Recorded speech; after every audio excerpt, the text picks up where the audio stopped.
ماہر قانون حافظ احسان احمد اس وقت ہمارے ساتھ موجود ہیں۔ احسان صاحب بہت شکریہ، آپ نے ہمیں جوائن کیا۔ بتائیے گا، آج چکا ہے سپریم کورٹ نے تاحیات نااہلی کو ختم کر دیا ہے، اگر آپ کے پاس کچھ ڈیٹیلز پہنچی ہیں تو کن گراؤنڈز پر یہ فیصلہ سنایا گیا ہے اور اس فیصلے کو آپ کس طریقے سے دیکھتے ہیں؟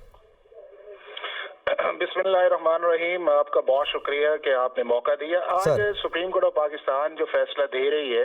وہ ایک ایکسپیکٹڈ فیصلہ تھا، چونکہ اس کے اندر 3-4 چیزیں بڑی امپورٹنٹ تھیں۔ ایک اس کے اندر امپورٹنٹ یہ تھا کہ آرٹیکل 62(1)F کے اندر جب کوئی ڈسکوالیفیکیشن کا پیریڈ موجود نہ ہو تو کیا سپریم کورٹ آف پاکستان اس پرسکرائب پیریڈ کے اوپر ڈسکوالیفائی کر سکتی ہے۔ نمبر 2 اس چیز کے اندر یہ تھا کہ کیا supreme court of Pakistan reading into the constitution جا کے ایک ایسی چیز جو کانسٹیٹیوشن کے اندر موجود نہیں ہے اس کے اوپر جا کے اوور اینڈ ابو یہ کہے کہ جتنی دیر تک کورٹ آف لا کا ڈکلیریشن موجود ہے اتنی دیر تک وہ شخص جو ہے وہ ڈسکوالیفائی رہے گا۔ اور تیسرا اس کے اندر امپورٹنٹ یہ تھا کہ جب کورٹ آف لا کی ڈکلیریشن کی بات ہے تو کیا پارلیمنٹ کے پاس لیجسلیٹو کمپیٹنسی ہے کہ کوئی لا بنائے، اور سیکشن 232 کے نیچے جو لا بنایا اس کے متعلق۔ اور چوتھا امپورٹنٹ یہ تھا کہ ایک ایسا فیصلہ کہ 2018 کے اندر جس کو سمیع اللہ بلوچ کے نام سے یاد کیا جاتا ہے اور اس کو ری وزٹ کرنے کا معاملہ تھا،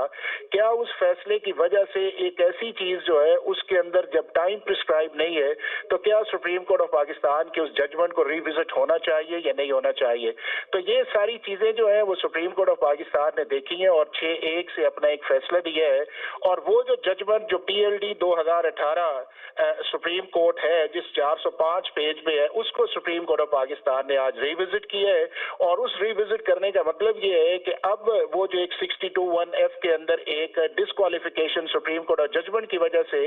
پرماننٹ تصور کیا جاتا تھا، سپریم کورٹ کے فیصلے کے بعد جو اوریجنل کانسٹیٹیوشن کا 62(1)F ہے وہ ریسٹور ہو گیا ہے۔ اور اس کے اندر اگر کورٹ آف لا کا کوئی ڈکلیریشن ہے تو اس کے اندر جو سیکشن 232 ہے اس کے مطابق 5 سال ہے۔ اور یہ جو ہے انٹرجیکٹو چیزیں آئی ہیں کہ آرٹیکل 62 کے اندر چونکہ ڈسکوالیفیکیشن یا لائف کوالیفیکیشن یا کوئی پیریڈ پرسکرائب نہیں ہے تو 63 کے اندر جو 3 چیزیں ہیں جس کے اندر 63G ہے، 63(1)H ہے اور 63(1)P ہے،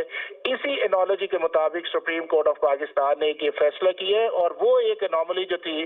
جو 2008 سے سپریم کورٹ آف پاکستان کے اندر چل رہی تھی کہ جس کے اندر کبھی سپریم کورٹ یہ کہتی تھی کہ پیریڈ ہونا چاہیے، کبھی یہ کہتی تھی کہ میلا فائڈی اس شخص کا ڈکلیریشن ہے یا نہیں ہے، کبھی سپریم کورٹ یہ کہتی تھی کہ کیا اس شخص کو پراپر اپرچونٹی دی گئی ہے، ایویڈنس آئی ہے، ریکارڈ پہ چیزیں آئی ہیں، اور کبھی سپریم کورٹ یہ کہتی تھی کہ نہیں اس چیز کو دوبارہ ری وزٹ ہونا چاہیے۔ اور ہمارے جو پچھلے چیف جسٹس ہے ان کی بھی کچھ آبزرویشنز تھیں۔ اور مور امپورٹنٹلی یہ ہے کہ ایک ایسا پوائنٹ جو 62(1)F پہ تھا اسی کے اوپر سپریم کورٹ جو تھی with the passage of time اپنے آپ کو اس سے ڈسٹنس کرتی رہی، اور اس کا جو کلائمیکس آیا وہ 2020 کے اندر آیا جب اللہ بھائیوں کا ایک کیس تھا 2013 کا سپریم کورٹ آف پاکستان نے اس کو ری وزٹ کیا۔ اور اسپیشلی پھر فیصل واڈا کے کیس کے اندر آیا کہ جب 62(1)F کے اوپر سپریم کورٹ کا سمیع اللہ بلوچ کا کیس اپلائی کیا گیا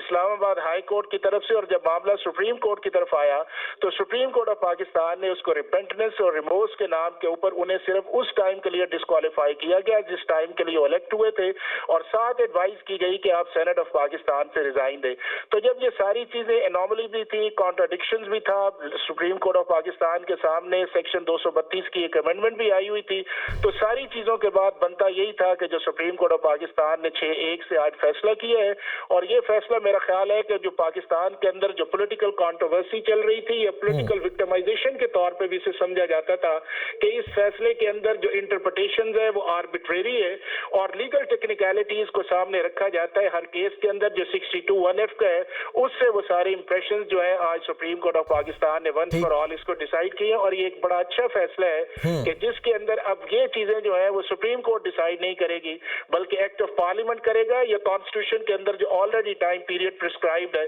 وہ چیزیں طے کریں گی۔ سپریم کورٹ کی ججمنٹ جو مین ہرڈل تھی اس معاملے کے اندر سپریم کورٹ آف پاکستان نے اس کو آج 5 سال کے بعد ری وزٹ کیا۔ اور حافظ احسان صاحب، کانسٹیٹیوشن کے اندر آپ نے کہا جو لکھا گیا ہے وہ کیا لکھا گیا ہے؟ کانسٹیٹیوشن کے اندر یہ ہے کہ جو آرٹیکل 62 ہے اس کے اندر کوئی ڈسکوالیفیکیشن پیریڈ نہیں ہے، اور آرٹیکل 63 کے اندر 3 جگہ ڈسکوالیفیکیشن پیریڈ کا ذکر ہے۔